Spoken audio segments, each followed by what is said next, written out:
In Austria's frozen mountains, officials called his land reckless and threatened to seize everything. Yet while neighbors lost crops to frost and drought, Sepp Holzer grew lemons and claimed 10 times the harvest without irrigation.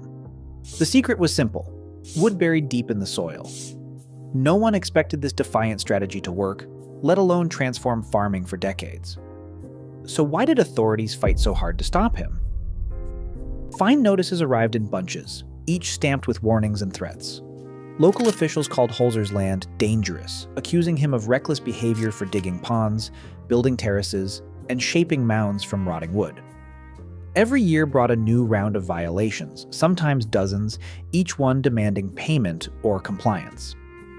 Inspectors cited unstable slopes, unconventional water channels, and unapproved plantings, insisting his methods risked landslides or water contamination. The language on the paperwork grew sharper. If he did not stop, they could seize the entire farm. Holzer faced not just skepticism, but a steady drumbeat of penalties, chasing him from one project to the next, trying to force his hand. Neighbors watched as the pressure mounted, wondering if he would fold under the weight or give up the land his family had worked for generations. Yet while the authorities saw chaos, Holzer saw only possibility, refusing to abandon his vision, no matter how many fines stacked up. Snow clung to the terraces at Krameterhof, yet bright yellow lemons hung from branches, untouched by frost. In the shadow of the Alps, where neighbors struggled to coax potatoes from rocky ground, Sepp Holzer's orchards overflowed with figs, kiwis, and grapes, crops no one believed could survive here.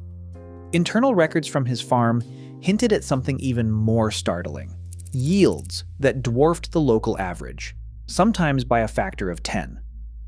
While fields nearby showed bare earth or patchy greens, Holzer's mounds teemed with food through drought and cold alike. Photographs captured the impossible: clusters of citrus shining against a backdrop of snow, rows of vines heavy with fruit at 1,100 meters above sea level. Evidence was impossible to ignore. As word spread, skeptics demanded to know how these harvests were possible without irrigation, greenhouses, or chemical fertilizer. The answer, Holzer insisted, was buried beneath their feet. The method that made Sepp Holzer's farm thrive begins with a simple act: stacking wood. Not just any pile, but layers of old logs, branches, and leaves built up like a forest floor and then buried under a thick blanket of soil. This mound, known as Hügelkultur, forms the backbone of his approach. Instead of burning brush or hauling it away, Holzer used every scrap of dead wood as the foundation for new life. The largest logs go at the bottom, smaller branches and leaves fill the gaps, and a final layer of earth seals everything together.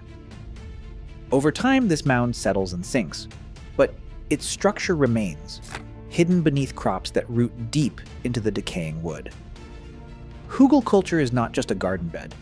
It is a living engine that transforms waste into water storage, warmth, and fertility, all in one.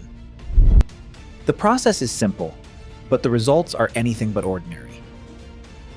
A single log left out in the rain can soak up several times its own weight in water.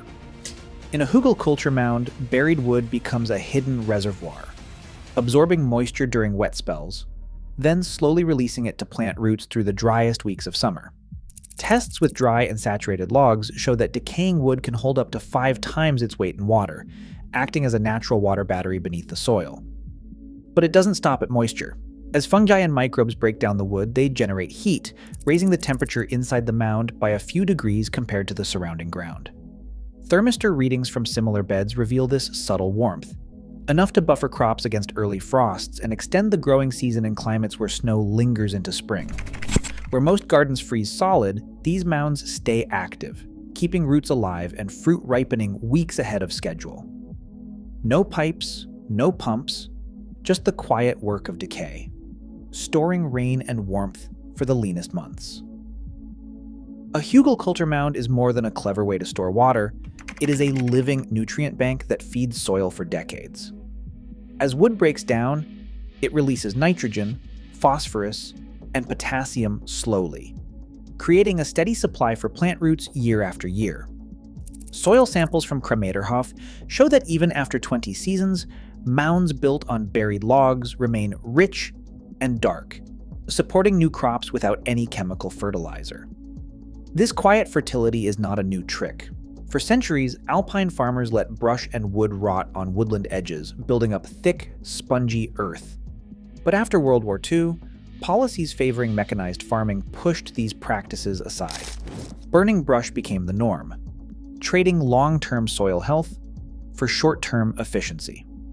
Dr. Markus Steiner, a soil scientist in Innsbruck, describes hugelkultur as a forgotten engine of resilience, capable of turning waste wood into decades of abundance. The science is clear: what is buried in autumn can feed a garden for a generation. As droughts intensify and fertilizer prices soar, buried wood offers quiet resilience.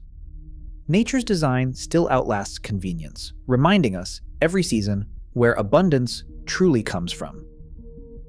What's your take?